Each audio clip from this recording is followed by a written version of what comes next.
ದಾವಣಗೆರೆ ದಕ್ಷಿಣದ ಉಪಚುನಾವಣೆಯ ಫೈಟ್ ಕಾಂಗ್ರೆಸ್ನಲ್ಲಿ ಇನ್ನೂ ನಿಂತಿಲ್ಲ. ಇಬ್ಬರು ಮುಸ್ಲಿಂ ನಾಯಕರ ವಿರುದ್ಧ ಕಾಂಗ್ರೆಸ್ ಕೈಗೊಂಡಿರುವಂತಹ ಕ್ರಮ ಮುಸ್ಲಿಂ ಸಮುದಾಯದ ಒಂದು ವರ್ಗವನ್ನ ಕೆರಳಿಸಿದೆ. ಇದರ ಮುಂದುವರಿದ ಭಾಗವಾಗಿ ಸರ್ಕಾರದ ಮಂತ್ರಿಗಳು ಕೂಡ ಪಕ್ಷ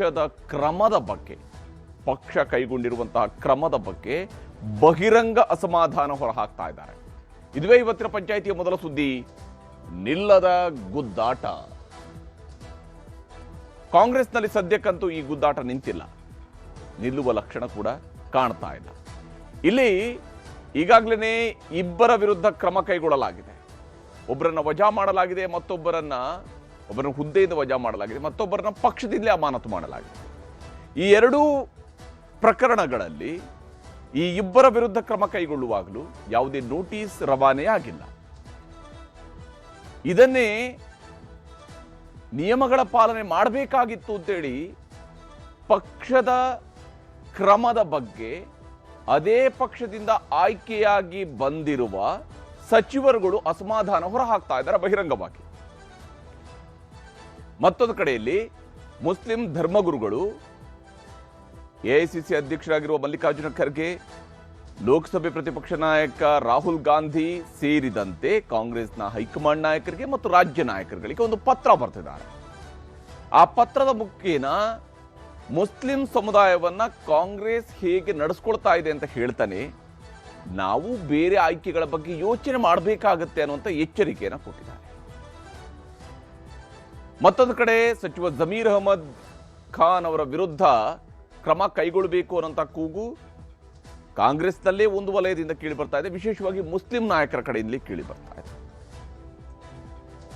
ಜಮೀರ್ ಸುಮ್ಮನೆ ಕೊಡ್ತಿಲ್ಲ, ಅವರು ಕೂಡ ಅದಕ್ಕೆ ಉತ್ತರಗಳನ್ನು ಕೊಡ್ತಾ ಇದ್ದಾರೆ. ಕ್ರಮದ ಬಗ್ಗೆ ಏನು ಸಾಕ್ಷ್ಯಾಧಾರಗಳಿದ್ರೆ ಅದನ್ನು ಕೊಡಿ ಅನ್ನೋದ್ರ ಬಗ್ಗೆ ಈ ಎಲ್ಲ ವಿಚಾರಗಳನ್ನು ಅವರು ಹೇಳ್ತಾ ಇದ್ದಾರೆ. ಇಷ್ಟೆಲ್ಲದರ ನಡುವೆಯೂ ಕೂಡ ಇಬ್ಬರ ವಿರುದ್ಧ ಕ್ರಮ ಆಗಿದ್ರೂ ಕೂಡ ತನ್ನನ್ನು ತಾನು ಅಹಿಂದ ಚಾಂಪಿಯನ್ ಅಂತೇಳಿ ಕರೆಸಿಕೊಳ್ಳುವಂತಹ ಮುಖ್ಯಮಂತ್ರಿ ಸಿದ್ದರಾಮಯ್ಯನವರು ಈ ವಿಚಾರದಲ್ಲಿ ಬಹಿರಂಗವಾಗಿ ಯಾವುದೇ ಹೇಳಿಕೆಗಳನ್ನು ಕೊಟ್ಟಿಲ್ಲ. ಇದು ಅವರ ಆಪ್ತ ವಲಯಕ್ಕೆ ಅಸಮಾಧಾನ ತಂದಿದೆ ಅನ್ನುವಂಥದ್ದು ಕೆ.ಎನ್. ರಾಜಣ್ಣ ಅವರ ಮಾತಿನಿಂದ ಮೊನ್ನೆನೇ ವ್ಯಕ್ತವಾಗಿತ್ತು. ರಾಜಣ್ಣ ಈಗ ಒಂದು ಹೆಜ್ಜೆ ಮುಂದೆ ಹೋಗಿದ್ದಾರೆ. ಅವರು ಹೇಳ್ತಾ ಇದ್ದಾರೆ, ಮುಖ್ಯಮಂತ್ರಿ ವಿರುದ್ಧ ಯಾರು ಮಾಟ ಮಂತ್ರ ಮಾಡಿಸ್ದಂಗೆ ಕಾಣ್ತಾ ಇದೆ, ನಾನೇ ಅದರ ಬಗ್ಗೆ ತನಿಖೆ ನಡೆಸ್ತಾ ಇದ್ದೀನಿ ಅಂತ ಹೇಳ್ತಾರೆ. ಹಾಗಾದರೆ ಮುಖ್ಯಮಂತ್ರಿಯವರ ಬಾಯಿ ಮುಚ್ಚಿಸುವಂತಹ ಮಾಟ ಮಂತ್ರವೂ ಕೂಡ ನಡೆಯೋದಕ್ಕೆ ಸಾಧ್ಯನಾ ಅನ್ನುವ ಪ್ರಶ್ನೆ ಮೂಡುವಂಥದ್ದು ಸರ್ವೇ ಸಾಮಾನ್ಯ, ಸಹಜ. ಕಾಂಗ್ರೆಸ್ನ ಒಳಗಡೆ ನಡೀತಾ ಇರುವಂತಹ ಈ ತಿಕ್ಕಾಟ ಯಾವ ಸ್ವರೂಪಕ್ಕೆ ಬಂದು ನಿಂತಿದೆ ಅನ್ನೋದನ್ನು ಒಂದು ವಿವರವಾದಂತಹ ವರದಿಯ ಮೂಲಕವಾಗಿ ನಿಮಗೆ ತೋರಿಸ್ತಾ ಹೋಗ್ತೀನಿ ಇವತ್ತಿನ ಪಂಚಾಯಿತಿಯ ಮೊದಲ ಸುದ್ದಿಯಲ್ಲಿ. ಇನ್ನು ಇವತ್ತಿನ ಪಂಚಾಯಿತಿಯ ಎರಡನೇ ಸುದ್ದಿ, ಭಯೋತ್ಪಾದಕ. ಪ್ರಧಾನಮಂತ್ರಿ ಮೋದಿಯವರ ವಿರುದ್ಧ ಎಐಸಿಸಿ ಅಧ್ಯಕ್ಷ, ಕಾಂಗ್ರೆಸ್ನ ಅತ್ಯಂತ ಹಿರಿಯ ನಾಯಕ ಮಲ್ಲಿಕಾರ್ಜುನ ಖರ್ಗೆಯವರು ಬಳಸಿರುವಂತಹ ಪದ ಇದು, ಭಯೋತ್ಪಾದಕ, ಟೆರರಿಸ್ಟ್ ಅಂತ. ತಮಿಳುನಾಡು ಚುನಾವಣೆಯಲ್ಲಿ ಬಹಿರಂಗ ಪ್ರಚಾರದ ಅಂತ್ಯಕ್ಕೂ ಮುಂಚಿತವಾಗಿ ಇವತ್ತು ಕಡೇ ದಿವಸ ಅಲ್ಲಿ ಬಹಿರಂಗ ಪ್ರಚಾರ, ಅದಕ್ಕೂ ಮುಂಚಿತವಾಗಿ ಒಂದು ಸುದೀರ್ಘ ಸುದ್ದಿಗೋಷ್ಠಿಯನ್ನ ಎಐಸಿಸಿ ಅಧ್ಯಕ್ಷ ಮಲ್ಲಿಕಾರ್ಜುನ ಖರ್ಗೆಯವರು ಹಾಗೆಯೇ ಎಐಸಿಸಿಯ ಸಂಘಟನಾ ಪ್ರಧಾನ ಕಾರ್ಯದರ್ಶಿ ಕೆ.ಸಿ. ವೇಣುಗೋಪಾಲ್ ಅವರು ಕರೆದಿದ್ದರು. ಆ ಸುದ್ದಿಗೋಷ್ಠಿಯಲ್ಲಿ ಆರಂಭಿಕವಾಗಿ ಮಾತಾಡ್ತಿದ್ದು ಯಾವುದೇ ಪ್ರಶ್ನೆಗಳಿಗೆ ಉತ್ತರ ಅಲ್ಲ. ಆರಂಭಿಕವಾಗಿ ಮಾತನಾಡ್ತಾ ಬಿಜೆಪಿ ಮತ್ತು ಎಐಎಡಿಎಂಕೆ ನಡುವಿನ ಮೈತ್ರಿಯ ಬಗ್ಗೆ ಪ್ರಸ್ತಾಪಿಸುವ ವೇಳೆ ಪ್ರಧಾನಮಂತ್ರಿ ಮೋದಿಯವರ ವಿರುದ್ಧ ಟೆರರಿಸ್ಟ್ ಅನ್ನುವಂತಹ ಪದವನ್ನು ಮಲ್ಲಿಕಾರ್ಜುನ ಖರ್ಗೆಯವರು ಬಳಕೆ ಮಾಡಿದ್ದಾರೆ. ಸುದೀರ್ಘ ಅವಧಿಯಲ್ಲಿ ದೇಶವನ್ನು ಆಳ್ತಾ ಇರುವಂತಹ ಪ್ರಧಾನಮಂತ್ರಿ ವಿರುದ್ಧ, 3 ಚುನಾವಣೆಗಳಲ್ಲಿ ಸತತವಾಗಿ ಗೆದ್ದು ಬಂದಿರುವಂತಹ ಪ್ರಧಾನಮಂತ್ರಿಯ ವಿರುದ್ಧ ಬಳಸಿರುವಂತಹ ಪದ. ಸಹಜವಾಗಿಯೇ ಬಿಜೆಪಿ ಇದರ ವಿರುದ್ಧ ಆಕ್ರೋಶವನ್ನು ವ್ಯಕ್ತಪಡಿಸ್ತಾ ಇದೆ. ಆದರೆ ವಿಶೇಷ ಅಂದರೆ ಇಂಥದ್ದೊಂದು ಪದ ಬಳಕೆ ಮಾಡಿದ ನಂತರವೂ ಕೂಡ ಕಾಂಗ್ರೆಸ್ ಅದನ್ನು ಸಮರ್ಥಿಸ್ಕೊಳ್ತಾ ಇದೆ, ವಿವರಣೆಯನ್ನು ಕೊಡ್ತಾ ಇದೆ, ನನ್ನ ಮಾತುಗಳನ್ನು ತಿರುಚಲಾಗಿದೆ ಅಂತ ಹೇಳ್ತಾ ಇದ್ದಾರೆ. ಯಾವ ಸ್ವರೂಪದಲ್ಲಿ ಅಂದ್ಕೊಂಡು ನಿಮಗೆ ವಿವರಿಸಿ ಇವತ್ತಿನ ಪಂಚಾಯಿತಿಯ ಎರಡನೇ ಸುದ್ದಿಯಲ್ಲಿ. ಈಗ ಮೊದಲ ಸುದ್ದಿ ಕಡೆಗೂ ಕೂಡ ಬಹಳ ಮುಖ್ಯವಾಗಿ ನಿಲ್ಲದ ಗುದ್ದಾಟ. ಯಾವ ಸ್ವರೂಪದಲ್ಲಿ ಕಾಂಗ್ರೆಸ್ನ ಒಳಗಡೆ ಆಂತರಿಕವಾಗಿ ನಡೀತಾ ಇರುವಂತಹ ಈ ಗುದ್ದಾಟ ಹೀಗೆಲ್ಲ ನಡೀತಾ ಇದೆ, ಒಳಗೊಳಗಿನ ಗುದ್ದಾಟದ ಪರಿಣಾಮಗಳು ಏನೇನಿದ್ದಾವೆ ಅನ್ನೋದನ್ನು ನಿಮಗೆ ತೋರಿಸ್ತೀನಿ.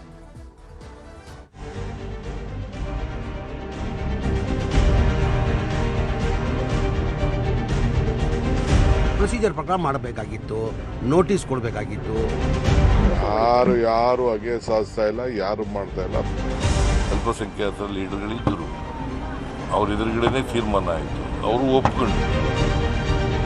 ದಾವಣಗೆರೆ ದಕ್ಷಿಣ ಉಪಚುನಾವಣೆಯ ಫಲಿತಾಂಶಕ್ಕಿಂತ ಜಾಸ್ತಿ ಕಾಂಗ್ರೆಸ್ ನಾಯಕರಿಗೆ ಯಾರ ವಿರುದ್ಧ ಏನು ಕ್ರಮ ಎಂಬುದೇ ಪ್ರತಿಷ್ಠೆಯಾಗಿ ಉಳಿದಿದೆ. ಆಲ್ರೆಡಿ ದಾವಣಗೆರೆ ಉಪಚುನಾವಣೆಗೆ ಕಾಂಗ್ರೆಸ್ನಲ್ಲಿ ಇಬ್ಬರ ತಲೆದಂಡವಾಗಿದೆ. ಆದರೂ ಕೈ ನಾಯಕರ ಗುದ್ದಾಟ ನಿಂತಿಲ್ಲ. ಮುಸ್ಲಿಂ ಸಮುದಾಯವನ್ನ ಕಾಂಗ್ರೆಸ್ ಟಾರ್ಗೆಟ್ ಮಾಡುತ್ತಿದೆ ಎಂದು ಮುಸ್ಲಿಂ ಧರ್ಮಗುರುಗಳೇ ತಿರುಗಿ ಬಿದ್ದಿದ್ದಾರೆ. ಅಷ್ಟೇ ಅಲ್ಲದೆ ಕಾಂಗ್ರೆಸ್ ಹೈಕಮಾಂಡ್ಗೂ ಪತ್ರ ಬರೆದು ತಮ್ಮ ಅಸಮಾಧಾನವನ್ನ ತಲುಪಿಸಿದ್ದಾರೆ.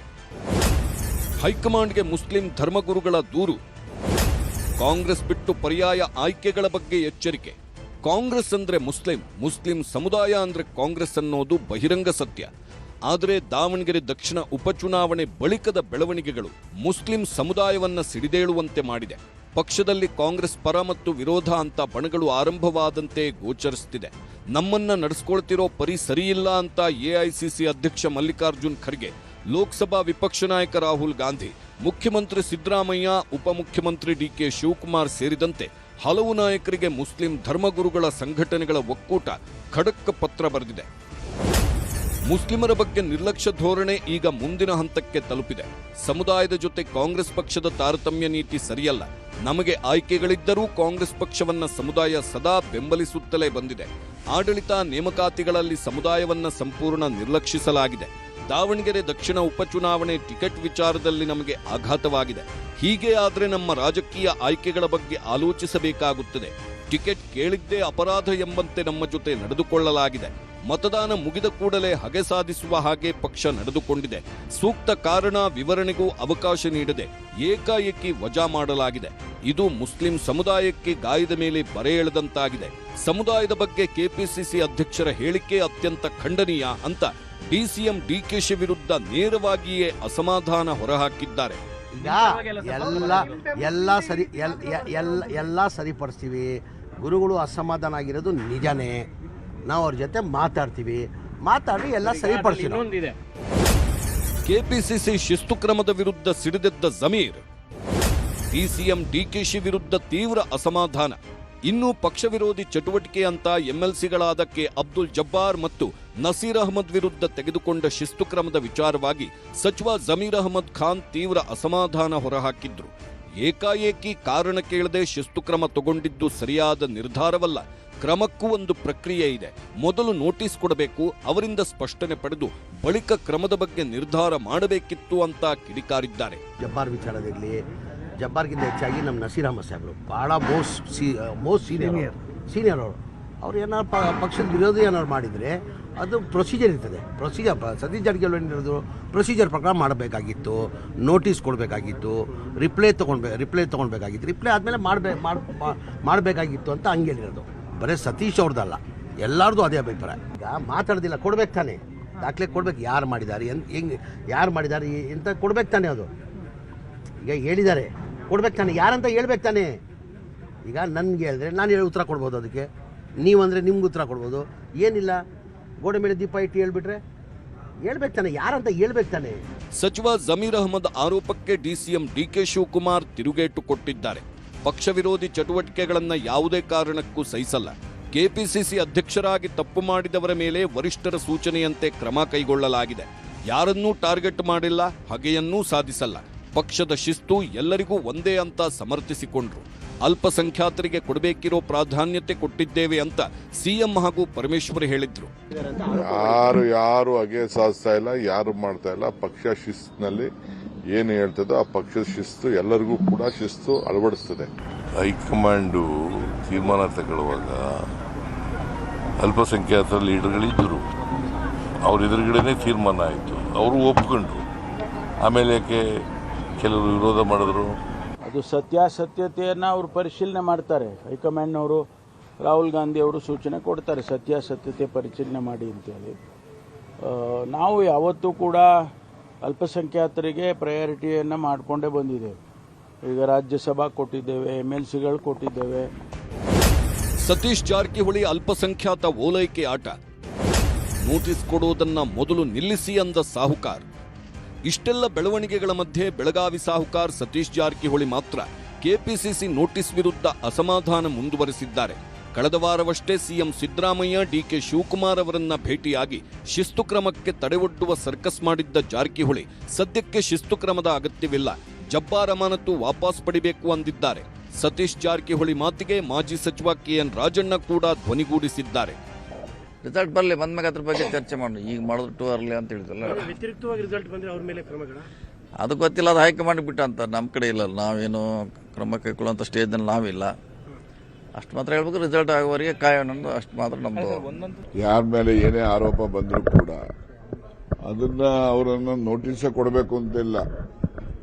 ಫೋನಲ್ಲಾಗಲಿ ಇನ್ನೊಂದಾಗಲಿ ಮತ್ತೊಂದು ಸೌಜನ್ಯಕ್ಕಾದರೂ ಅವರ ಹತ್ರ ಮಾಹಿತಿ ಪಡಿಬೇಕು. ಸತ್ಯಾಸತ್ಯತೆ ಬಗ್ಗೆ ಮಾಹಿತಿ ಪಡೆದು ಆನಂತರ ಕ್ರಮ ಇಡ್ತಕ್ಕಂಥದ್ದು ಅದು ಒಂದು ಸೂಕ್ತವಾದಂಥದ್ದು ಅಂತೇಳಿ ಎಲ್ಲರೂ ಭಾವಿಸಿದರೆ ನಾನು ಕೂಡ ಅದು ಭಾವಿಸ್ತಾ ಇದ್ದೀನಿ. ಕಾಂಗ್ರೆಸ್ ಬಿಡಲ್ಲ, ಜೆಡಿಎಸ್ಗೆ ಹೋಗಲ್ಲ, ಪಕ್ಷ ಬಿಡೋದು ಊಹಾಪೋಹ ಎಂದ ಜಮೀರ್. ದಾವಣಗೆರೆ ಟಿಕೆಟ್ ವಿಚಾರದಲ್ಲಾದ ಮುನಿಸ್ನಿಂದಾಗಿ ಸಚಿವ ಜಮೀರ್ ಅಹಮದ್ ಕಾಂಗ್ರೆಸ್ ಪಕ್ಷ ಬಿಡ್ತಾರೆ, ಜೆಡಿಎಸ್ ಪಕ್ಷ ಸೇರ್ತಾರೆ ಅಂತೆಲ್ಲ ಚರ್ಚೆ ಆಗ್ತಿತ್ತು. ಆದರೆ ಇದಕ್ಕೆಲ್ಲ ಇವತ್ತು ಸಚಿವ ಜಮೀರ್ ಅಹಮದ್ ತೆರೆ ಎಳೆದಿದ್ದಾರೆ. ನಾನು ಯಾವುದೇ ಕಾರಣಕ್ಕೂ ಕಾಂಗ್ರೆಸ್ ಬಿಡಲ್ಲ, ಪಕ್ಷ ನನಗೆ ಎಲ್ಲವನ್ನೂ ಕೊಟ್ಟಿದೆ, ಪಕ್ಷ ಬಿಡ್ತಾರೆ ಅನ್ನೋದು ಊಹಾಪೋಹ ಅಂತ ವಿಚಾರಕ್ಕೆ ತೆರೆ ಎಳೆದಿದ್ದಾರೆ. ಅಲ್ಲ ಊಹಾಪೋಹ ಸುದ್ದಿರಿ. ನಾನು ನಿನಗೆ JDS ಹೋಗ್ಲಿ, ಆ ಪಕ್ಷ ಬಿಟ್ಟು ಬಂದಿರೋದು. ಕಾಂಗ್ರೆಸ್ ಪಕ್ಷ ನನಗೇನು ಕಡಿಮೆ ಮಾಡಿದೆ? ನಾನು ನಿರೀಕ್ಷೆನೂ ಇಟ್ಟಿಲ್ಲ. 2017 ಕಾಂಗ್ರೆಸ್ ಬಂದೆ. ನನ್ನ 2018 ಸಮ್ಮಿಶ್ರ ಸರ್ಕಾರ, ಅದೂ ಸಮ್ಮಿಶ್ರ ಸರ್ಕಾರದಲ್ಲಿ ಕುಮಾರಸ್ವಾಮಿ ಮುಖ್ಯಮಂತ್ರಿ ಆಗಿದ್ದರು. ಅದಲ್ಲಿ ನಾನು ಮಂತ್ರಿ ಮಾಡ್ತಾರಂತ ನಾನು ನಿರೀಕ್ಷೆನೂ ಇಟ್ಟಿಲ್ಲ, ಯಾರ್ತಾನೂ ಕೇಳಿಲ್ಲ. ಆ ಟೈಮಲ್ಲೇ ಪಕ್ಷ ನನಗೆ ಮಂತ್ರಿ ಮಾಡಿಬಿಟ್ಟು 5 ಪೋರ್ಟ್ಫೋಲಿಯೋ ಕೊಟ್ಟಿದ್ರು. ತಿರ್ಗಾ 2023 ನನಗೆ 4 ಖಾತೆ ಕೊಟ್ಟಿದ್ದಾರೆ. ಏನು ಹೇಳಿ, ಏನು ಕಾಂಗ್ರೆಸ್ ಪಕ್ಷ ಕಡಿಮೆ ಮಾಡಿದೆ ನನಗೆ? ನನ್ನ ಜನತಾದಳ ಹೋಗಕ್ಕೆ ನಾನು ನಿರೀಕ್ಷೆನೇ ಇಟ್ಟಿಲ್ಲ. ಅದು ಯಾವುದು ಆ ಥರದ ಊಹಾಪೋಹ, ಆ ಥರದ ಸಾಧ್ಯತೆಗಳಿಲ್ಲ. ಪ್ರಸ್ತುತ ಬೆಳವಣಿಗೆಗಳ ಬಗ್ಗೆ ಸಿಎಂ ಸೈಲೆಂಟ್ ಆಗಿದ್ದೇಕೆ?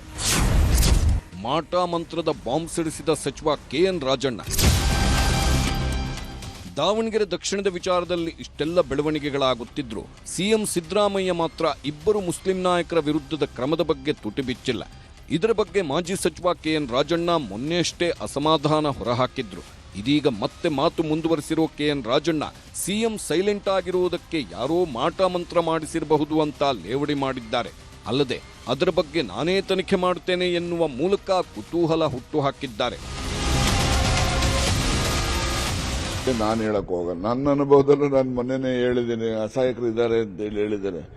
ನಾನು ಒಂದೊಂದ್ಸರಿ CM ಇಷ್ಟೊಂದು ಅಸಹಾಯಕರ ಆಗ್ತಾ ಇದಾರಲ್ಲ ಅಂತಕ್ಕಂಥದ್ದು ನೋಡಿದಾಗ ಯಾರಾದರೂ ಮಾಟ ಮಂತ್ರ ಮಾಡಿಸ್ಬಿಟ್ಟವ್ರೇನೋ ಅವ್ರ ಮೇಲೆ ಸ್ವಲ್ಪ ವಿಚಾರ ಮಾಡ್ತಾ ಇದ್ದೀನಿ. ಆಸ್ತಿಕರೋ ನಾಸ್ತಿಕರೋ ನೋಡ್ರಿ, ಆಸ್ತಿ ಯಾವಾಗಲಾದರೂ ಕೂಡ ಮನುಷ್ಯನ ಮೇಲೆ ಏನಾದರೂ ಪರಿಣಾಮ ಆಗಬೇಕು ಅಂದ್ರೆ ಅವ್ರು ಆಸ್ತಿಕರೇ ಆಗಿರಬೇಕು ಅಂತಲ್ಲ, ಅಥವಾ ನಾಸ್ತಿಕರಾಗಿರ್ಬೇಕು ಅಂತನೂ ಅಲ್ಲ. ಬರ್ತಕ್ಕಂಥ ತೊಂದರೆ ಯಾರನ್ನೂ ಬಿಡೋದಿಲ್ಲ. ನಾನು ಮಾಟ ಮಂತ್ರದಲ್ಲಿ ನಂಬಿಕೆ ಇಲ್ಲದೇ ಇರೋನು, ಗೊತ್ತಾಯ್ತಾ? ಆದ್ರೆ ಮಾಡಿರ್ಬೋದೇನೋ ಯಾರಾದ್ರೂ ಅಂತ ಹೇಳಿ ಆಗಿದೆಯೋ ಆಗಿಲ್ವೋ ಅದನ್ನ ಇನ್ವೆಸ್ಟಿಗೇಟ್ ಮಾಡ್ತಾ ಇದ್ದೀನಿ. CM ಅವರಿಗೆ ಯಾರು ಏನು ಗಟ್ಟಿಯಾಗಿ ನಿಲ್ಲಿ ಅಂತ ಹೇಳಿಸ್ಕೊಳ್ಳೋ ಅಂತ ಅಸಹಾಯಕತೆ ಅವ್ರಿಗೆ ಬಂದಿಲ್ಲ. ಅವ್ರು ಯಾವಾಗಲೂ ಗಟ್ಟಿನೇ. ಆದ್ರೆ ಈ ಕೆಲವು ಬೆಳವಣಿಗೆಗಳು ನಡೀತಾ ಇರತಕ್ಕಂಥ ಹಿನ್ನೆಲೆಯಲ್ಲಿ ಕೆಲಸದ ಒತ್ತಡನೋ ಬೇರೆ ಒತ್ತಡನೋ ಅವರು ಒಂದು ಸ್ವಲ್ಪ ಸೈಲೆಂಟ್ ಇದ್ದಾರೆ ಅಂತ ಯಾರನ್ನ ಹೇಳಿದ್ರೆ ಅದು ಸರಿ ಏನೋ ಅಂತ ನಮಗೂ ಅನಿಸುತ್ತೆ. ಆದ್ರೆ ಏನು ಅಸಹಾಯಕತೆ ಬಗ್ಗೆ ನಾನು ಈಗಾಗಲೇ ಹೇಳ್ದಂಗೆ ಮಾಟ ಮಂತ್ರ ಏನೋ ಮಾಡಿಸ್ಬಿಟ್ಟಿದಾರೇನೋ ಅನ್ನೋ ಜನ ಮಾತಾಡ್ತಾರಲ್ಲ, ಅದನ್ನ ನಾನು ನಂಬುವಾಗ ಆಗ್ತದೆ. ಯಾರು ಮಾಡಿರಬಹುದು ಅನ್ನೋದನ್ನು ನಾನು ಇನ್ವೆಸ್ಟಿಗೇಟ್ ಮಾಡ್ತಾ ಇದ್ದೀನಿ, ಆಮೇಲೆ ನಿಮ್ಗೆ ತಿಳಿಸ್ತೀನಿ. ಈಗ ಏನಿದೆ, ಮೇ ತಿಂಗಳಲ್ಲಿ ರಾಜಕೀಯ ಬೆಳವಣಿಗೆಗಳು ಕೂಡ ಆಗ್ತವೆ. ಮತ್ತೆ ಸಿದ್ದರಾಮಯ್ಯನವರು ಕೂಡ ಏನು ಅಸಹಾಯಕರು ಅಂತ ಹೇಳ್ತಕ್ಕಂಥದ್ದು ಸರಿಯಾದ್ದೇನಲ್ಲ. ಅವರು ಸಹಾಯಕರನ್ನೇ, ಎಲ್ಲ ಶಕ್ತಿ ಇದೆ ಅವರಿಗೆ. ಮುಂದಿನ ದಿನಗಳಲ್ಲಿ ಎಲ್ಲವೂ ಸರಿ ಹೋಗ್ತದೆ. ಮತ್ತೊಂದೆಡೆ ಮೈಸೂರಿನಲ್ಲಿ ಮಾತನಾಡಿರೋ ಸಚಿವ ಸತೀಶ್ ಜಾರಕಿಹೊಳಿ ಸಿದ್ದರಾಮಯ್ಯ ಕಾಂಪ್ರಮೈಸ್ ಪಾಲಿಟಿಕ್ಸ್ ಮಾಡುತ್ತಿದ್ದಾರೆ, ಕಾಂಪ್ರಮೈಸ್ ಪಾಲಿಟಿಕ್ಸ್ ಈಗ ಅನಿವಾರ್ಯವಾಗಿದೆ ಅಂದ್ರು. ಮತ್ತೊಂದೆಡೆ ಟಗರು ಯಾವತ್ತಿದ್ರೂ ಟಗರೆ ಅನ್ನೋ ಮೂಲಕ ಸಚಿವ ಜಮೀರ್ ಅಹಮದ್ ಮುಂದೈತೆ ಮಾರಿ ಹಬ್ಬ ಅನ್ನೋ ಸಂದೇಶ ಕೊಟ್ಟರು. ಹೇಳಿದಿಲ್ಲ, ಆ ಥರ ಆಗೋಲ್ಲ. ಒಂದೇ ಸಾರಿ ಸ್ಟ್ರಿಕ್ಟ್ ಆಗಿರ್ಲಿಕ್ಕೆ ಆಗೋಲ್ಲ, ಲೂಸ್ ಆಗಿರ್ಲಿಕ್ಕೆ ಆಗೋಲ್ಲ. ಒಂದೊಂದು ಸಾರಿ ಕಾಂಪ್ರಮೈಸ್ ರಾಜಕೀಯ ಅನಿವಾರ್ಯ. ಸೊ ಹಾಗಾದಾಗ ಅವ್ರಿಗೆ ಆಗ ಅನಿಸಿರ್ಬೋದು. ಕಾದ್ ನೋಡೋಣ ಅದಕ್ಕೋರ.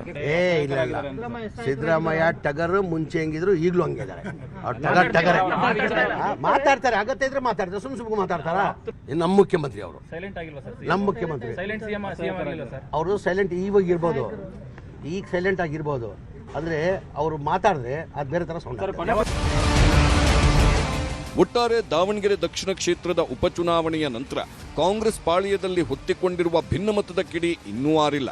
ಜಮೀರ್ ವಿರುದ್ಧ ಕ್ರಮ ಕೈಗೊಳ್ಳಬೇಕು ಎಂದು ಕಾಂಗ್ರೆಸ್ನಲ್ಲಿರುವ ಮುಸ್ಲಿಮರ ಒಂದು ಬಣ ಒತ್ತಾಯಿಸುತ್ತಿದ್ದರೂ ಕ್ರಮ ಕೈಗೊಳ್ಳಲು ಹೈಕಮಾಂಡ್ ಕೂಡ ಹಿಂದೆ ಮುಂದೆ ನೋಡ್ತಿರುವುದು ಗೋಚರಿಸುತ್ತಿದೆ. ದಾವಣಗೆರೆ ದಕ್ಷಿಣದ ಫಲಿತಾಂಶ ಹೊರಬಿದ್ದ ಮೇಲೆ ಇನ್ನೂ ಯಾವ ಸ್ವರೂಪದಲ್ಲಿ ಯಾರ ವಿರುದ್ಧ ಕ್ರಮ ಕೈಗೊಳ್ಳುತ್ತಾರೆ ಎಂಬುದನ್ನು ನೋಡಬೇಕಿದೆ.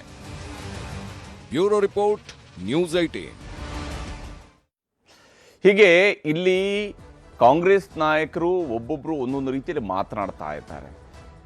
ಭಿನ್ನಮತದ ಕಿಡಿ ಅಂತೂ ಇದ್ದೇ ಇದೆ. ಅದನ್ನು ಆರಿಸೋದ್ರ ಬದಲಿಗೆ ಅದಕ್ಕೆ ಮತ್ತಷ್ಟು ಗಾಳಿ ಹಾಕೋ ಪ್ರಯತ್ನವೂ ಕೂಡ ಸಾಗ್ತಾ ಇದೆ. ಹೀಗಾಗಿನೇ ಮೇ 4 ನಂತರ ದಾವಣಗೆರೆ ದಕ್ಷಿಣದ ಫಲಿತಾಂಶ ಬಂದ ನಂತರ ಅಸಲಿ ಆಟ ಶುರುವಾಗುವಂಥದ್ದಿದೆ. ಈ 2 ಬೈ ಎಲೆಕ್ಷನ್ಗಳಲ್ಲಿ ಕಾಂಗ್ರೆಸ್ ಗೆಲುವು ಮತ್ತು ಸೋಲು ಅಥವಾ ಗೆದ್ದದರ ಮಾರ್ಜಿನ್, ವಿಶೇಷವಾಗಿ ದಾವಣಗೆರೆ ದಕ್ಷಿಣದ ವಿಚಾರ, ಇವೆಲ್ಲವೂ ಕೂಡ ಬಹಳ ದೊಡ್ಡ ಚರ್ಚೆಗೆ ಕಾರಣ ಆಗುತ್ತೆ ಮತ್ತು ಕಾಂಗ್ರೆಸ್ ಒಳಗಡೆ ಮತ್ತಷ್ಟು ಬೆಳವಣಿಗೆಗಳು ಕೂಡ ಕಾರಣ ಆಗುವ ಲಕ್ಷಣವನ್ನು ತೋರಿಸ್ತಾ ಇದೆ. ಎರಡನೇ ಸುದ್ದಿ ಕಡೆಗೆ ಹೋಗೋಣ. ಭಯೋತ್ಪಾದಕ ಅನ್ನುವ ಪದ ಬಳಕೆ ಮಾಡಿದ್ದಾರೆ ಮಲ್ಲಿಕಾರ್ಜುನ ಖರ್ಗೆ ಪ್ರಧಾನಮಂತ್ರಿ ಮೋದಿಯವರ ವಿರುದ್ಧ. ದೇಶದ ಜನ 2 ಬಾರಿ ಪೂರ್ಣ ಬಹುಮತವನ್ನು ಕೊಟ್ಟು ಆಯ್ಕೆ ಮಾಡಿರುವಂತಹ ಪ್ರಧಾನಮಂತ್ರಿ, 3ನೇ ಬಾರಿಯೂ ಕೂಡ ಪ್ರಧಾನಮಂತ್ರಿಯಾಗಿ ಮುಂದುವರಿತಾ ಇರುವಂಥವ್ರು, 12 ವರ್ಷಗಳಿಂದ ಆಳ್ತಾ ಇರುವಂಥವ್ರಿಗೆ ಹೇಳ್ತಿರುವಂತಹ ಮಾತು ಟೆರರಿಸ್ಟ್. ಇದೇ ಪದವನ್ನು ಇತರೆ ನಾಯಕರುಗಳಿಗೆ ಅಥವಾ ಕಾಂಗ್ರೆಸ್ನ ನಾಯಕರುಗಳಿಗೆ ಬಳಕೆ ಆದರೆ ಹೇಗಿರುತ್ತೆ ಅನ್ನುವಂಥದ್ದನ್ನು ಕೂಡ ಇಲ್ಲಿ ನೋಡಬೇಕು. ಅಥವಾ ರಾಜಕೀಯದಲ್ಲಿ ಇಂತಹ ಪದ ಬಳಕೆ ಸರಿನಾ ಅನ್ನುವಂತಹ ಬಹಳ ಬೇಸಿಕ್ ಆಗಿರುವಂತಹ ಪ್ರಶ್ನೆಯೂ ಇಲ್ಲಿರುವಂಥದ್ದು. ತಮಿಳುನಾಡು ವಿಧಾನಸಭೆ ಪ್ರಚಾರದ ವೇಳೆ ಮಲ್ಲಿಕಾರ್ಜುನ ಖರ್ಗೆ ಅವರ ವಿವಾದ ಇದು. ಯಾಕಂದರೆ ಖರ್ಗೆ ಅವರು 50 ವರ್ಷಗಳಿಗೂ ಹೆಚ್ಚಿನ ರಾಜಕೀಯದ ಅನುಭವಗಳನ್ನು, ವಿಶೇಷವಾಗಿ ಚುನಾಯಿತ ಪ್ರತಿನಿಧಿಯಾಗಿ ರಾಜಕೀಯದ ಸುದೀರ್ಘ ಅನುಭವವನ್ನು ಹೊಂದಿರುವಂತಹ ದೇಶದ ರಾಜಕಾರಣಿ. AIADMK ಮತ್ತು ಬಿಜೆಪಿ ಮೈತ್ರಿಯನ್ನು ಟೀಕಿಸುವ ಭರದಲ್ಲಿ ಟೆರರಿಸ್ಟ್ ಅನ್ನುವಂತಹ ಪದ ಬಳಕೆಯನ್ನು ಮಾಡಿದ್ದಾರೆ. ಮಲ್ಲಿಕಾರ್ಜುನ ಖರ್ಗೆ ಅವರ ಪದ ಬಳಕೆ ಇದು. ಈ ಮಾತನ್ನ ಭಯೋತ್ಪಾದಕ ಅಂತ ಹೇಳಿ ಪ್ರಧಾನಿ ಮೋದಿಯವರನ್ನ ಕರೆದಿದ್ದಾರೆ AICC ಅಧ್ಯಕ್ಷರು. ಇಲ್ಲಿ ಅವರು ಮೋದಿಯವರನ್ನ ಉದ್ದೇಶಿಸಿ ಈ ಪದವನ್ನು ಬಳಕೆ ಮಾಡಿದ್ದಾರೆ ಅನ್ನುವಂಥದ್ದು ಅವರ ಸುದ್ದಿಗೋಷ್ಠಿಯಲ್ಲಿ ಬಂದಿರುವಂತಹ ಪದ ಇದು. ಚೆನ್ನೈನಲ್ಲಿ ಸುದ್ದಿಗೋಷ್ಠಿಯನ್ನು ಉದ್ದೇಶಿಸಿ ಮಾತನಾಡುವಾಗ ಇಂಥದ್ದೊಂದು ಆರೋಪವನ್ನು ಮಲ್ಲಿಕಾರ್ಜುನ ಖರ್ಗೆ ಅವರು ಮಾಡಿದ್ದಾರೆ. ಅಷ್ಟೇ ಅಲ್ಲದೆ ಈ ವಿಚಾರಕ್ಕೆ ಸಂಬಂಧಪಟ್ಟಂತೆ ಯಾವಾಗ ಬಿಜೆಪಿ ತೀವ್ರವಾದಂಥ ಆಕ್ರೋಶ ವ್ಯಕ್ತಪಡಿಸಿತು, ಬಹಿರಂಗ ಪ್ರಚಾರದ ಅಂತ್ಯಕ್ಕೂ ಮುಂಚಿತವಾಗಿ ಸುದ್ದಿಗೋಷ್ಠಿ ನಡೆಸಿದ್ರು ಮಲ್ಲಿಕಾರ್ಜುನ ಖರ್ಗೆ ಅವರು. ಆ ಸುದ್ದಿಗೋಷ್ಠಿಯಲ್ಲಿ ಮಲ್ಲಿಕಾರ್ಜುನ ಖರ್ಗೆ ಅವರು ಬಳಸಿರುವಂತಹ ಪದ ಇದು. ಖರ್ಗೆ ಅವರು ಎಕ್ಸಾಕ್ಟ್ಲಿ ಏನು ಹೇಳಿದ್ರು ಅನ್ನೋದನ್ನು ನಿಮ್ಗೆ ತೋರಿಸ್ತೀನಿ. How can they join with Modi, who is a terrorist and who won't believe in equality. His party won't believe in equality and justice. And these people are joining with them. It means that they are weakening democracy, they are weakening the philosophy of Annadurai, Kamaraj, Periyar and Kalingar and Baba Saheb Ambedkar. ಹೀಗೆ ಇಲ್ಲಿ ಬಹಳ clear ಆಗಿ ಮಲ್ಲಿಕಾರ್ಜುನ ಖರ್ಗೆ ಅವರು ಇಲ್ಲಿ ಪದ ಬಳಕೆಯನ್ನು ಮಾಡಿರುವಂಥದ್ದು ಗೊತ್ತಾಗ್ತಿದೆ. ಈಸ್ ಎ ಟೆರರಿಸ್ಟ್ ಅಂತ ಹೇಳುವಂಥ ಮಾತನ್ನು ಹೇಳ್ತಾರೆ. ಮೋದಿಯವರ ಬಗ್ಗೆ ಹೇಳುವಂಥ ಮಾತಿದು, ಪ್ರಧಾನಮಂತ್ರಿಯ ಬಗ್ಗೆ ಹೇಳ್ತಿರುವಂತಹ ಮಾತಿದು. ಮಲ್ಲಿಕಾರ್ಜುನ ಖರ್ಗೆ ಅವರ ಮಾತಿಗೆ ಬಿಜೆಪಿ ನಾಯಕರು ಕೂಡ ತೀವ್ರ ಆಕ್ರೋಶವನ್ನು ವ್ಯಕ್ತಪಡ್ತಾ ಇದ್ದಾರೆ. ಯಾಕಂದರೆ ಇಂಥದ್ದೊಂದು ಪದ ಬಳಕೆ, ಅದು ಕೂಡ ರಾಜ್ಯಸಭೆಯ ಪ್ರತಿಪಕ್ಷ ನಾಯಕರು ಮಲ್ಲಿಕಾರ್ಜುನ ಖರ್ಗೆ ಅವರು, AICC ಅಧ್ಯಕ್ಷರು ಮಲ್ಲಿಕಾರ್ಜುನ ಖರ್ಗೆ ಅವರು. ಮಲ್ಲಿಕಾರ್ಜುನ ಖರ್ಗೆ ಅವರು 140 ಕೋಟಿ ಜನರಿಗೆ ಮಾಡಿರುವಂತಹ ಅಪಮಾನ ಅಂತ ಹೇಳಿ ಬಿಜೆಪಿ ನಾಯಕರು ಇದನ್ನು ಕರೀತಾ ಇದ್ದಾರೆ. 140 ಕೋಟಿ ಜನರಿಗೆ ಮಾಡ್ತಿರುವಂತಹ ಅಪಮಾನ, ಮತಕ್ಕಾಗಿ ತಮಿಳುನಾಡಿನ 8 ಕೋಟಿ ಜನರನ್ನ ಹೀಯಾಳಿಸಲಾಗಿದೆ ಅಂತ ಹೇಳಿ ಪಿಯೂಷ್ ಗೋಯಲ್ ಅವರು ಆಕ್ರೋಶವನ್ನು ಹೊರಹಾಕಿದ್ದಾರೆ. ಖರ್ಗೆ ಕ್ಷಮೆ ಯಾಚಿಸಬೇಕು ಅಂತ ಪಿಯೂಷ್ ಗೋಯಲ್ ಅವರು ಆಗ್ರಹಿಸಿದ್ದಾರೆ. ಅವರ ಮಾತಿಗೆ ಮಲ್ಲಿಕಾರ್ಜುನ ಖರ್ಗೆ ಅವರು ಕ್ಷಮೆ ಯಾಚಿಸಬೇಕು ಅಂತೇಳಿ ಪಿಯೂಷ್ ಗೋಯಲ್ ಅವರು ಆಗ್ರಹಿಸಿದ್ದಾರೆ. ತಮಿಳುನಾಡು ಚುನಾವಣಾ ಉಸ್ತುವಾರಿಯಾಗಿರುವಂತಹ ಪಿಯೂಷ್ ಗೋಯಲ್ ಅವರು, ಬಿಜೆಪಿಯ ಉಸ್ತುವಾರಿ ಕೂಡ ಅವರು ತಮಿಳುನಾಡು ಚುನಾವಣೆಯಲ್ಲಿ, ಅವರು ಮಲ್ಲಿಕಾರ್ಜುನ ಖರ್ಗೆ ಅವರು ಬಹಿರಂಗ ಕ್ಷಮೆ ಯಾಚಿಸಬೇಕು ಅನ್ನುವಂತಹ ಆಗ್ರಹವನ್ನ ಮಾಡಿದ್ದಾರೆ. ಅಷ್ಟೇ ಅಲ್ಲದೆ ರಾಜ್ಯದಲ್ಲೂ ಕೂಡ ಬಿಜೆಪಿ ನಾಯಕರುಗಳು ಖರ್ಗೆ ಅವರ ಮಾತಿಗೆ ಕಿಡಿ ಕಾರಿದ್ದಾರೆ. ಯಾಕಂದ್ರೆ ಇಂಥದ್ದೊಂದು ಪದ ಬಳಕೆಯನ್ನ ದೇಶದ ಪ್ರಧಾನಮಂತ್ರಿಯ ಬಗ್ಗೆ, ಅದು ಕೂಡ ಮಲ್ಲಿಕಾರ್ಜುನ ಖರ್ಗೆ ಅವರು ತನ್ನನ್ನು ತಾನು ಅತ್ಯಂತ ಸುದೀರ್ಘ ಅವಧಿಯಲ್ಲಿ ಶಾಸನಸಭೆಯಲ್ಲಿ, ಲೋಕಸಭೆಯಲ್ಲಿ, ಈಗ ರಾಜ್ಯಸಭೆಯಲ್ಲಿ ಇಲ್ಲೆಲ್ಲ ಕೆಲಸ ಮಾಡಿದಂಥವ್ರು ಮತ್ತು ಸುದೀರ್ಘ ಅವಧಿಯಲ್ಲಿ ಮಂತ್ರಿಗಳ ಕೆಲಸ ಮಾಡಿದಂಥವ್ರು, ಅವರು ಬಳಸಿರುವಂತಹ ಪದ ಇದು. ಹೀಗಾಗಿ ಇಂಥದ್ದೊಂದು ಪದವನ್ನು ಬಳಕೆ ಮಾಡಿರುವಂಥದ್ದು ಎಷ್ಟು ಸರಿ ಅನ್ನುವಂಥದ್ದು ಸಹಜವಾಗಿಯೇ ಮೂಡುವಂತಹ ಪ್ರಶ್ನೆ. ನೀವು ರಾಜಕೀಯವಾಗಿ ಟೀಕಿಸೋದಕ್ಕೆ ನಾನಾ ರೀತಿಯಾದಂಥ ಅಸ್ತ್ರಗಳಿರ್ತವೆ, ಆದರೆ ರಾಜಕೀಯವಾಗಿ ಟೀಕಿಸುವ ಭರದಲ್ಲಿ ವ್ಯಕ್ತಿಯನ್ನು ನಿಂದಿಸುವ ಪದಗಳನ್ನು ಬಳಕೆ ಮಾಡಬೇಕಾ? ಟೆರರಿಸ್ಟ್ ಅನ್ನುವಂತಹ ಪದಕ್ಕಿರುವಂಥ ಅರ್ಥ ಯಾವುದು ಮಲ್ಲಿಕಾರ್ಜುನ ಖರ್ಗೆ ಅವರ ಪ್ರಕಾರ ಅನ್ನುವಂಥದ್ದು ಕೂಡ ಬಹಳ ಮುಖ್ಯ. ಆದರೆ ವಿವಾದದ ಬಳಿಕ ಸಮರ್ಥನೆಯನ್ನು ಮಲ್ಲಿಕಾರ್ಜುನ ಖರ್ಗೆ ಅವರು ಕೊಟ್ಟಿದ್ದಾರೆ. ತಮ್ಮ ಮಾತಿಗೆ ತೀವ್ರ ವಿರೋಧದ ಬಳಿಕ ಮಲ್ಲಿಕಾರ್ಜುನ ಖರ್ಗೆ ಅವರು ಸ್ಪಷ್ಟನೆಯನ್ನು ಕೊಟ್ಟಿದ್ದಾರೆ. ವಿಶೇಷವಾಗಿ ಮಲ್ಲಿಕಾರ್ಜುನ ಖರ್ಗೆ ಅವರು ಕೊಡ್ತಾ ಇರುವಂತಹ ಪ್ರಶ್ನೆ ಏನು ಅಂತ ಹೇಳಿದ್ರೆ, ಪ್ರಧಾನಮಂತ್ರಿಯವರು ತಮ್ಮ ರಾಜಕೀಯ ವಿರೋಧಿಗಳನ್ನ ಭಯಭೀತಗೊಳಿಸುತ್ತಿದ್ದಾರೆ, ರಾಜಕೀಯ ವಿರೋಧಿಗಳನ್ನ ಭಯಭೀತಗೊಳಿಸ್ತಾ ಇದ್ದಾರೆ. ಹಾಗಾದ್ರೆ ಮೋದಿ ಅವ್ರನ್ನ ಕಂಡ್ರೆ ಮಲ್ಲಿಕಾರ್ಜುನ ಖರ್ಗೆ ಅವರು ಗಡಗಡ ಅಂತ ನಡುಗ್ತಾರ? ಅವ್ರಿಗೇನು ಅಷ್ಟು ಭಯಭೀತರಾಗಿದ್ದಾರೆ? ಮಲ್ಲಿಕಾರ್ಜುನ ಖರ್ಗೆ ಅವರು ಭಯಭೀತಗೊಳಿಸ್ತಾ ಇದ್ದಾರೆ, ಇಡಿ CBI IT ಮೂಲಕ ಭಯಪಡಿಸ್ತಾರೆ ಅಂತ ಹೇಳುವುದು ನನ್ನ ಉದ್ದೇಶ ಆಗಿತ್ತು. ಅದನ್ನು ಹಾಗೆಯೇ ಹೇಳ್ಬೋದಾಗಿತ್ತಲ್ಲ. ಆದರೆ ಅದಕ್ಕೆ ಟೆರರಿಸ್ಟ್ ಅನ್ನುವಂತಹ ಪದ ಹೇಗೆ ಬಳಕೆ ಮಾಡ್ತಾರೆ? ಟೆರರಿಸ್ಟ್ ಅನ್ನುವಂತಹ ಪದವನ್ನು ಬಳಕೆ ಮಾಡಿರುವುದು ಜನರನ್ನ ಮತ್ತು ರಾಜಕೀಯ ಪಕ್ಷಗಳನ್ನ ಭಯಭೀತಗೊಳಿಸ್ತಾ ಇದ್ದಾರೆ ಅನ್ನೋದು ಮಲ್ಲಿಕಾರ್ಜುನ ಖರ್ಗೆ ಅವರ ಮಾತಿನ ಉದ್ದೇಶ ಆಗಿತ್ತಂತೆ. ಒಂದು ವೇಳೆ ಅದೇ ಉದ್ದೇಶ ಆಗಿದ್ದಿದ್ರೆ ಅದನ್ನು ಹೇಳ್ಬೋದಾಗಿತ್ತು, ಅದೇ ಉದ್ದೇಶದಲ್ಲೇ ಹೇಳ್ಬೋದಾಗಿತ್ತು. ಆದರೆ ಅದಕ್ಕೆ ಅವರು ಕಾಯಿನ್ ಮಾಡಿರುವ ಪದ ಯಾವುದು, ಅವರು ಬಳಸಿರುವಂತಹ ಪದ ಯಾವುದು? ಅವರು ಭಯೋತ್ಪಾದಕರೆಂದು ನಾನು ಎಲ್ಲಿಯೂ ಹೇಳಿಕೆ ಕೊಟ್ಟಿಲ್ಲ ಅಂತೇಳಿ ಸಮರ್ಥನೆ ಮಾಡಿಕೊಂಡಿದ್ದಾರೆ. ಮುಂದುವರೆದ ಭಾಗದಲ್ಲಿ ಅವರು ಅದನ್ನು ಹೇಳಿದ್ದಾರೆ. ಅವರು ಬೆದರಿಸ್ತಾರೆ, ಅವರು ವಿಶೇಷವಾಗಿ ಅಲ್ಲಿ ಅವರು ಹೇಳಿದ್ದೇನು, ಅವ್ರಿಗೆ ಯಾವುದೇ ರೀತಿಯಾದಂತಹ ಸಮಾನತೆಯ ಮೇಲೆ ನಂಬಿಕೆ ಇಲ್ಲ ಅಂತ ಹೇಳಿರೋದು. ಅವರ ಆ ಪದ ಬಳಕೆಗಳನ್ನು ನಾವು ನೋಡಿದ್ದೀವಿ. ಸುದ್ದಿಗೋಷ್ಠಿಯಲ್ಲಿ ಅವರು ಹೇಳ್ತಿರುವಂತಹ ಪದ ಬಳಕೆಗಳು ಟೆರರಿಸ್ಟ್ ಅಂತ ಹೇಳಿದ ನಂತರ ಅವರಿಗೆ ಯಾವುದೇ ರೀತಿಯಿಂದ ಸಮಾನತೆಯ ಮೇಲೆ ನಂಬಿಕೆ ಇಲ್ಲ ಅಂತ ಹೇಳಿರುವಂತಹ ಪದಗಳಿದೆ ಹೊರತು ಅಲ್ಲೆಲ್ಲೂ ಕೂಡ ಅವರು ಭಯಭೀತಗೊಳಿಸ್ತಾ ಇದ್ದಾರೆ ಅಂತ ಹೇಳುವಂಥದ್ದು ಹೇಳಿಲ್ಲ. ಇದು ಆನಂತರ ಕೊಡ್ತಿರುವಂಥ ಸಮರ್ಥನೆ. ಕಾಂಗ್ರೆಸ್ ನಾಯಕರಿಂದ ಕೂಡ ಮಲ್ಲಿಕಾರ್ಜುನ ಖರ್ಗೆ ಅವರ ಮಾತಿಗೆ, ಯಾಕೆಂದರೆ AICC ಅಧ್ಯಕ್ಷರು ಹೇಳಿರುವಂತಹ ಮಾತುಗಳಿಗೆ ಅಲ್ಲಿರುವಂಥ ಉಳಿದೆಲ್ಲ ನಾಯಕರುಗಳು ಸಮರ್ಥನೆಯನ್ನು ಕೊಡಲೇಬೇಕಾಗತ್ತೆ. ಹಾಗಾಗಿ ಎಲ್ಲರೂ ಕೂಡ ಸಮರ್ಥನೆಯನ್ನು ಕೊಡ್ತಾ ಇದ್ದಾರೆ, ಇನ್ಕ್ಲೂಡಿಂಗ್ KC ವೇಣುಗೋಪಾಲ್. ಇವರೆಲ್ಲರೂ ಕೂಡ ಮಲ್ಲಿಕಾರ್ಜುನ ಖರ್ಗೆ ಅವರ ಕೆಳಗಡೆ ಕೆಲಸ ಮಾಡ್ತಾ ಇರುವಂತಹ ಪದಾಧಿಕಾರಿಗಳು. ಅವರು ಅದನ್ನು ಸಮರ್ಥಿಸ್ಕೊಳ್ತಾ ಕುಳಿತಿದ್ದಾರೆ. ಹೀಗೆ ಇಲ್ಲಿ ಸಮರ್ಥನೆಯನ್ನು ಕೊಡುವಂಥದ್ದು ಯಾವ ಸ್ವರೂಪದಲ್ಲಿ ಬೇಕು ಕೊಡ್ಬೋದು, ಆದರೆ ಬಳಕೆ ಮಾಡಿರುವಂತಹ ಪದ, ಈ ಹಿಂದೆಯೂ ಕೂಡ ಕಾಂಗ್ರೆಸ್ ಇದೇ ರೀತಿಯಂತಹ ಪದಗಳನ್ನು ಮೋದಿಯವರ ವಿರುದ್ಧ ಬಳಕೆ ಮಾಡಿದಾಗ ಏನೇನೆಲ್ಲ ಆಗಿದೆ ಅನ್ನೋಂಥದ್ದು ಗೊತ್ತಿದೆ. ಬಿಜೆಪಿಯವರು ಕೂಡ ಏನು ಕಾಂಗ್ರೆಸ್ನವರ ವಿರುದ್ಧ ಇಂತಹ ಪದಗಳನ್ನು ಬಳಕೆ ಮಾಡಲೇ ಇಲ್ಲ ಅಂತ ಹೇಳಲ್ಲ, ಅಲ್ಲೂ ಕೂಡ ಬಹಳಷ್ಟು ವಿವಾದಾತ್ಮಕವಾದಂತಹ ಪದಗಳ ಬಳಕೆಯೂ ಕೂಡ ಆಗಿತ್ತು. ಆವಾಗ ಕಾಂಗ್ರೆಸ್ನವರು ಹೇಗೆಲ್ಲ ಪ್ರತಿಕ್ರಿಯಿಸಿದ್ರು ಅದಕ್ಕೆ? ಯಾಕಂದರೆ ರಾಜಕೀಯದಲ್ಲಿ ಪದ ಬಳಕೆ ಬಹಳ ಮುಖ್ಯ ಆಗುತ್ತೆ. ಮಲ್ಲಿಕಾರ್ಜುನ ಖರ್ಗೆ ಅವರಂತಹ ಹಿರಿಯರಿಗೆ ಯಾರು ಕೂಡ ಹೇಳ್ಕೊಡ್ಬೇಕಾದ ಅಗತ್ಯತೆ ಇಲ್ಲ, ಇಂತಹ ಪದ ಬಳಕೆ ಮಾಡಬೇಕು ಮಾಡಬಾರ್ದು ಅಂತೇಳಿ. ಅವರಿಗೆ ಅವೆಲ್ಲವೂ ಕೂಡ ಗೊತ್ತಿರುವಂಥದ್ದು. ಆದರೆ ಇಂಥದ್ದೊಂದು ಪದವನ್ನು ಬಳಕೆ ಮಾಡಿರುವಂಥದ್ದು AICC ಅಧ್ಯಕ್ಷರ ಸ್ಥಾನದಲ್ಲಿದ್ದುಕೊಂಡು ಅವರು ಬಳಕೆ ಮಾಡಿರುವಂತಹ ಪದ ಇದೆಯಲ್ಲ, ಅದು ಸಮರ್ಥನೀಯವೇ ಅನ್ನುವಂಥದ್ದನ್ನು ಖರ್ಗೆಯವರು ಕೂಡ ಅವಲೋಕನ ಮಾಡಬೇಕಾಗತ್ತೆ.